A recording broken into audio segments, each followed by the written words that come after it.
जरा सोचिए, एक ऐसा पल जब इतिहास एक छुरी की धार पर खड़ा हो।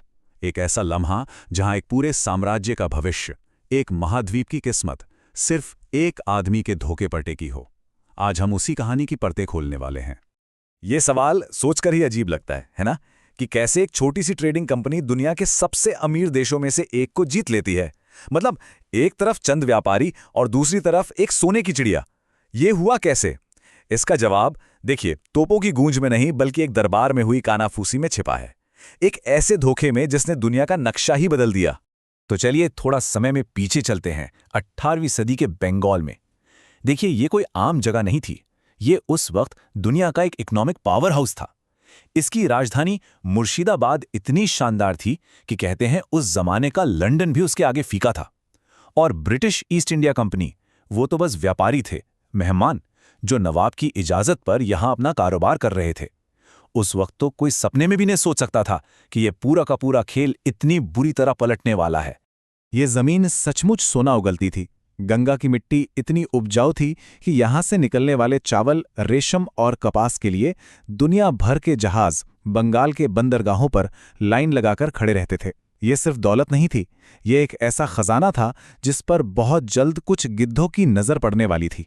और अब इस कहानी के मंच पर आते हैं दो मेन कैरेक्टर्स। एक तरफ है 23 साल का नौजवान नवाब सिराजुद्दौला, जोशीला, गर्म खून, जिसे अपनी जमीन पर किसी बाहरी का दखल बिल्कुल बर्दाश्त नहीं। और दूसरी तरफ रॉबर्ट क्लाइव, एक शातिर, बेरहम और बेहद एम्बिशियस सिपाही, जो दौलत और पावर के लिए किसी भी हद तक जा सकता था। ये दो बिल्कुल अलग दुनियाओं का टकराव था और इसका नतीजा हिंदुस्तान का मुस्तकबिल लिखने वाला था। और फिर चिंगारी भड़क ही गई। नवाब बनते ही सिराज ने अंग्रेजों को किलेबंदी रोकने को कहा। उन्होंने बात नहीं मानी तो सिराज ने कलकत्ता पर कब्जा कर लिया। जवाब में कंपनी ने अपना सबसे बड़ा तुरुप का इक्का भेजा, रॉबर्ट क्लाइव को। अब यह साफ हो चुका था कि लड़ाई खुले मैदान से ज्यादा बंद और अंधेरे कमरों में लड़ी जाएगी। क्लाइव को एक बात बिल्कुल साफ थी, वो सीधी लड़ाई में नवाब की इतनी बड़ी सेना को कभी नहीं हरा सकता।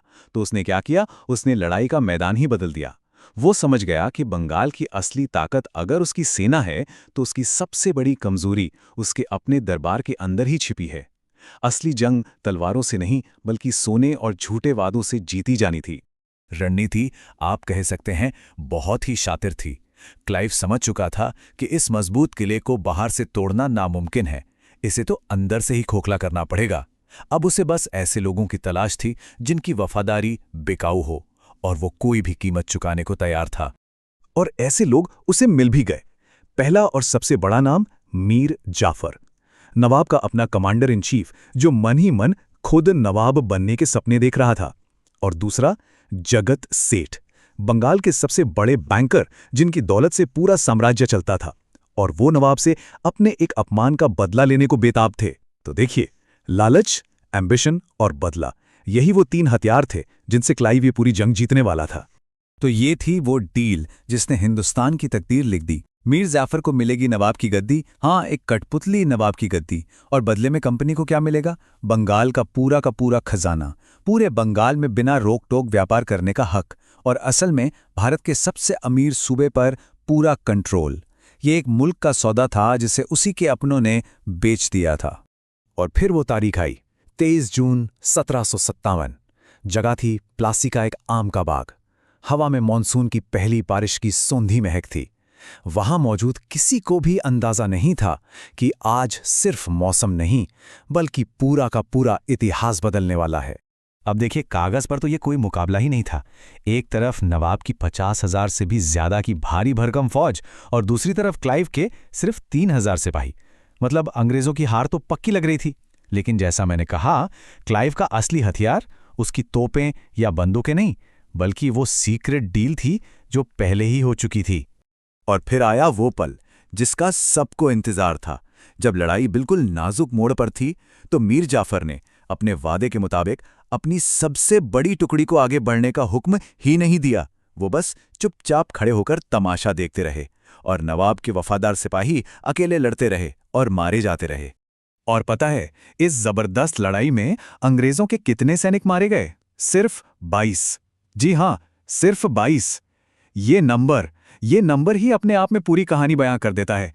ये कोई जंग थी ही नहीं, ये तो एक सेटअप था, एक नाटक जिसकी स्क्रिप्ट पहले ही लिखी जा चुकी थी। मीर जाफर को नवाब का ताज तो मिल गया, लेकिन बंगाल ने अपनी रूह खो दी। इसके बाद जो शुरू हुआ वो तबाही का एक ऐसा दौर था जिसे बंगाल आज तक नहीं भूला है। उस एक धोखे की कीमत करोड़ों बेगुनाहों को अपनी जान देकर चुकानी पड़ी। प्लासी की जीत के बाद बंगाल की दौलत जहाज़ों में भर भर कर लंदन भेजी जाने लगी। कंपनी ने शाही खजाना पूरा खाली कर दिया, यहाँ के कारोबारियों को बर्बाद कर दिया और किसानों पर इतने भारी टैक्स लगा दिए कि उनकी कमर ही टूट गई। तो हुआ ये कि जब 1769 में सूखा पड़ा तो बंगाल के पास इस मुश्किल से लड़ने के लिए कुछ बचा ही नहीं था। सब कुछ पहले ही लूटा जा चुका था। और इसका नतीजा 1770 का वो भयानक अकाल, जिसमें अंदाजा है कि बंगाल की 1/3 आबादी, मतलब करीब करीब 1 करोड़ लोग भूख से मारे गए। ये सिर्फ एक कुदरती आफत नहीं थी, ये एक सोची समझी इंसान की बनाई हुई तबाही थी, जिसकी नींव प्लासी के उसी आम के बाग में रखी गई थी।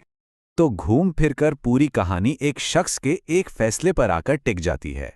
मीर जाफर का वो एक फैसला, एक ऐसा सेनापति जिसने अपनी कुर्सी की लालच में पूरे मुल्क का सौदा कर लिया और आने वाले 200 सालों के लिए इतिहास का रुख ही मोड़ दिया। आज भी बंगाली भाषा में मीर जाफर नाम का मतलब ही गद्दार होता है। सोचिए, उसका नाम इतिहास में सिर्फ एक इंसान के तौर पर नहीं, बल्कि एक सिंबल, एक प्रतीक के तौर पर दर्ज हो गया। इस बात का प्रतीक कि जब कोई अपने जाती फायदे के लिए अपने वतन से गद्दारी करता है तो उसका अंजाम कितना भयानक होता है। तो सवाल ही उठता है कि क्या भारत में ब्रिटिश राज का आना तय था? शायद नहीं। खुद रॉबर्ट क्लाइव ने बाद में अपनी चिट्ठियों में लिखा था कि अगर उस दिन मीर जाफर ईमानदारी से लड़ा होता तो उसकी मुट्ठी भर सेना का खात्मा तय था। मतलब साफ है, भारत में ब्रिटिश साम्राज्य की नींव किसी मिलिट्री जीनियस ने नहीं, बल्कि एक धोखे और एक नैतिक गिरावट ने रखी थी।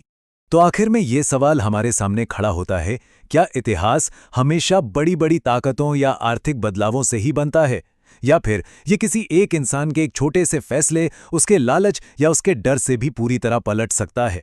प्लासी की कहानी हमें यही याद दिलाती है कि कभी-कभी इतिहास की सबसे बड़ी जंगें मैदानों में नहीं, बल्कि किसी एक इंसान के दिलो दिमाग में लड़ी और हारी जाती हैं। प्लासी की ये कहानी एक जबरदस्त रिमाइंडर है कि कैसे एक अकेला इंसान अपने फैसलों से साम्राज्यों की किस्मत लिख सकता है या बिगाड़ सकता है।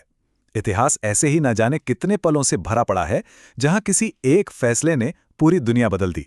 आपको इतिहास का ऐसा कौन सा पल याद आता है? नीचे कमेंट्स में जरूर बताइएगा।